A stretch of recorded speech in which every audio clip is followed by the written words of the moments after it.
अर्थशास्त्री ने हमें यही बार बार समझाया कि तेल के दाम बढ़ने से, कच्चे तेल के दाम बढ़ने से और पेट्रोल के दाम बढ़ने से बाकी चीजों के दाम बढ़ते हैं। क्या अब ये थ्योरी पलट गई है? अर्थशास्त्र की किताब से अर्थशास्त्रियों ने फाड़कर पन्ना फेंक दिया है। तेल के दाम बढ़ने से बाकी चीजें सस्ती होने लगी हैं, अब उनका कोई नेगेटिव असर नहीं पड़ता है। इंडियन ऑयल की वेबसाइट पर प्रोडक्ट प्राइसेस नाम के कॉलम में पेट्रोल और डीजल के दाम आप रोज जाकर देख सकते हैं। सोमवार को अलग अलग शहरों के दाम इस तरह हैं। मुंबई में 79 रुपया 41 पैसा प्रति लीटर पेट्रोल, भोपाल में 76 रुपया 70 पैसे प्रति लीटर पेट्रोल। इतने अमीर लोग हैं भोपाल में। पटना में तो और भी अमीर हैं, 74 रुपया 63 पैसा प्रति लीटर के देकर तेल खरीद रहे हैं। कोलकाता वाले 73 रुपया 5 पैसा प्रति लीटर और लखनऊ में 72 रुपया 43 पैसा प्रति लीटर। दिल्ली वाले थोड़े गरीब हैं, 70 रुपए 30 पैसे प्रति लीटर की दर से पेट्रोल खरीद रहे हैं। देश की 18 राजधानियों में पेट्रोल का दाम 70 के क्लब में भर्ती हो गया है। कभी 60 रुपए प्रति लीटर होने पर हंगामा होता था, अब 70 रुपए होने पर भी कोई प्रेस रिलीज जारी करके नहीं बताता कि ये देश के लिए अच्छा है, हम आगे 80 रुपया करेंगे। लोगों की आर्थिक क्षमता इतनी कब बढ़ गई? कम से कम इसी पर बात हो सकती थी, इसी पर एक विज्ञापन बन सकता था और चारों तरफ स्कूल में भी उसे अनिवार्य किया जा सकता था कि इसे देखना है कि अब हम 80 रुपए या 79 रुपए प्रति लीटर पेट्रोल खरीदने लगे हैं। ये थ्योरी पता नहीं, एक और थ्योरी चलती थी तब, और वो अब लगता है घास चरने चली गई है, जब कहा जाता था कि दुनिया के बाजार में क्रूड ऑयल, कच्चे तेल का दाम जब बढ़ता है तो भारत के शहरों में पेट्रोल महंगा हो जाता है।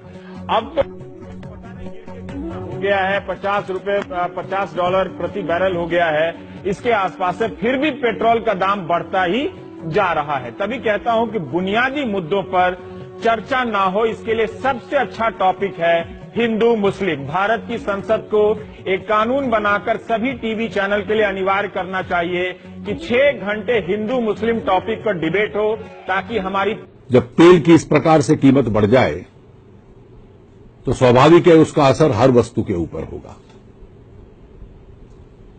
कच्चे तेल की कीमत तो दुनिया के बाजार में पिछले 2 महीने में कम हुई है, फिर ये 7 रुपए बढ़ाना इसका कोई औचित्य नहीं था।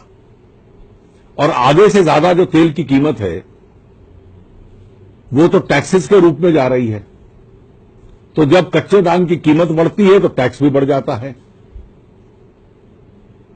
हम अपेक्षा करेंगे कि इसके जो विभिन्न प्रकार के टैक्सेस हैं, सरकारें उसको रैशनलाइज करें और जनता के ऊपर जो बोझ डाला है सरकार उसको कम करे, अन्यथा इस प्रकार के विरोध इस देश में होते रहेंगे। कराएंगे भी। हाल में पेट्रोल की कीमत जिस तरीके से कल बढ़ाई गई है, 3 रुपया 3.25 रुपया प्रति लीटर की दर से पेट्रोल की कीमत, मैं समझता हूं कि 1 वर्ष के अंदर ये 9 बार 11 बार हो गए। 1 वर्ष के अंदर 11 बार पेट्रोल और डीजल की कीमतें जो बढ़ी हैं। माने स्वाभाविक है, पेट्रोल और डीजल की कीमत जब बढ़ती है तो जो दैनंदिन उपभोग की जो वस्तुएं हैं, यानी इसेंशियल कमोडिटी जिसे बोलते हैं, उनकी भी कीमतें स्वाभाविक रूप से बढ़ती हैं और उसका खामियाजा सर्वाधिक यदि किसी को भुगतना पड़ता है तो जो मध्यम वर्गीय परिवार के लोग हैं उन्हें भुगतना पड़ता है। जो गरीब हैं, जो किसी तरीके से 10 रुपया 20 रुपया प्रतिदिन की कमाई करते हैं, माने उनका तो जीना दूभर ही नहीं होता है, बल्कि सचमुच उनके लिए तो और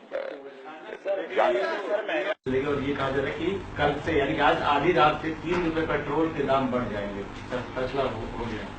देखिए, ये दुर्भाग्य की बात है कि बाजार माफिया हर 2 महीने में महंगाई पर तेल का तड़का लगा रहे हैं और महंगाई पर इस तेल के तड़के का नतीजा ये हो रहा है कि आम आदमी जो महंगाई से बुरी तरह से पीड़ित है, परेशान है, वो और ज्यादा परेशान हो रहा है। और इन बाजार माफियाओं के साथ साठगांठ करके ये सरकार महंगाई को बढ़ाने में काम कर रही है। मुझे लगता है कि आज जब पूरी दुनिया में क्रूड ऑयल के दाम नीचे गिरे हैं, आज पूरी दुनिया में तेल के दाम कम हो रहे हैं और भारत में तेल के दाम बढ़ना अपने आप में दुर्भाग्यपूर्ण है, और वो भी हर 2 महीने में, हर 1.5 महीने में। और ये कहना कि ये तो बाजार के हिसाब से बाजार माफिया तय करेंगे, ये अपने आप में सरकार की संवेदनशीलता को प्रदर्शित करता है। जो पेट्रोल की दरों में वृद्धि की है सरकार ने, उसका कोई आधार नहीं है। उसी दिन अंतर्राष्ट्रीय बाजार में कीमतें कम हुई है। हम चैलेंज करते हैं सरकार को कि पूरी तरह से रिफाइंड पेट्रोल दिल्ली में 34 रुपए से मिल सकता है, मुंबई में 36 रुपए से मिल सकता है, तो उसके दुगुने दाम क्यों है? ये लूट है और तुरंत ये कीमतें जो बढ़ाई है वो वापस लेनी चाहिए, क्योंकि पूरे देश भर में जिस तरह से प्रतिक्रिया आई है, मुझे लगता है सरकार जनता से पूरी तरह से कट चुकी है, पूरी तरह से असंवेदनशील हुई है।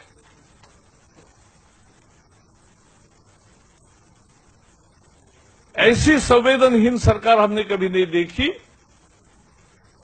कि लूट कर रही है, घोटाले करके और दरों में बढ़ोतरी करके, महंगाई करके और भ्रष्टाचार करके। और इसलिए ये तुरंत रोल बैक होने चाहिए